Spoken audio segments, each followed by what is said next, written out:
civil resistance, nonviolent direct action, protests, rallies. What makes for effective resistance against fascism? Because the thing is, y'all, we're in it to win it. We're not here just to be up on our high horse and morally grandstand. Likewise, we're not here to be like, we stood on the side of right, and even though we lost. No, we're not here to lose. We're not losing. We are winning.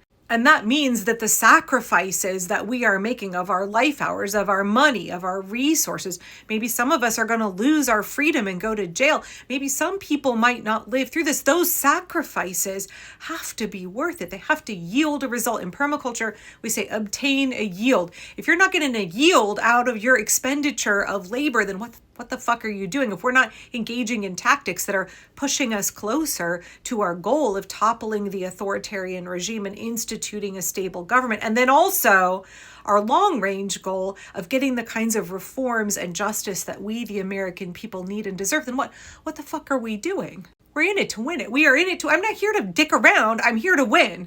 And a big part of why I believe very strongly in nonviolent discipline really doesn't have anything to do with my morals and ethics at all. It has to do with my tactics. It has to do with the fact that I want to win.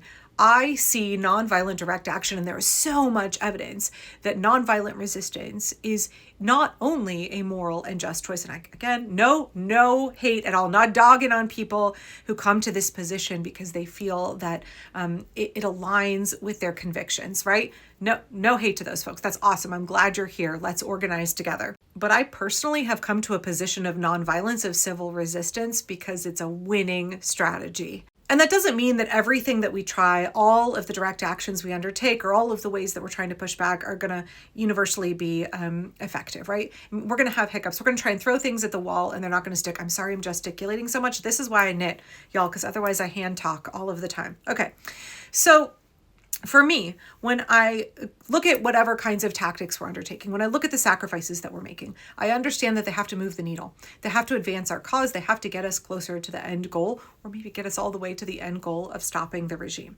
and then building a better future. And so when I think about what kinds of tactics that we're employing, I always want to have this framework of what am I doing? How am I setting my group up, myself personally, and then my group up for success with our direct actions? Again, understanding that people are going to try things and they're not going to work. Sometimes in a civil resistance movement, you might have like 5% of things you try work and the rest don't. It reminds me a lot of in permaculture when we think about looking for those really hardy seedlings that are going to do really well and have the genetic diversity and like the good flavor profile of the nut or the fruit. Sometimes you'll go out and you'll plant like 500 seeds. And of those, you will get 50 that produce a tree that has fruit of a quality or nuts of a quality that you want to eat, right? And then of those, you'll look at the ones that have the kind of disease resistance profile or longevity that you want. And you might get like 5 or 10 out of 500, and you're gonna do away with all of the others. You're gonna say, we tried with these, but we're not gonna keep going with these. We're gonna focus on the ones that are getting us where we need to go, that are yielding the kind of fruits or nuts that we want. And likewise with tactics, we're trying a whole bunch of things and not everything is going to gain traction, either because it wasn't really effective in the first place or because for whatever reason, sometimes things go viral, things just really catch. Same thing with symbols, right? Like the Portland frog or the red hat. Sometimes symbols catch and they really take off and sometimes they don't. And that's okay. What matters is that we're trying to innovate all the time. I'm still using my hands. We are trying to innovate all of the time. We're trying new tactics and we are willing to say like, okay, that didn't work. I'm not married to that idea. Didn't work out great. Let's move on to something else. But sometimes we can save ourselves a lot of time and effort by looking at the beginning, at the start of like, can we evaluate whether this is a tactic that we want to employ at all? So I would like to share with you 8 different things to keep in mind and ways you can evaluate your plans before you implement them so that you can decide, is this tactic going to be effective, or does it have the potential to be effective and worth our investment and our sacrifice? Number 1 is strategy. How is this direct action? How is this tactic that we are employing moving us closer to our goal? If it's not, don't do it.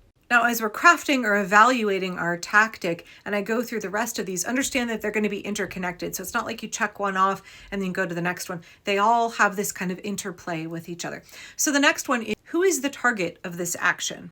What element or power structure or person within the regime are we targeting with our action? A good direct action often has demands, so is our target going to be able to meet those demands? The next one is resources. Any grassroots movement has limited resources. Is this action one that we have the capacity to pull off, or would all of these resources be better spent on something else? What about our allies? How will our action help or hinder our allies? We need to prioritize safety for ourselves and our allies, solidarity with everyone else in the movement. Because after all, our motto is who keeps us safe? We keep us safe. Now, any direct action not only has a target, it also has an audience. Who is the audience for our tactic?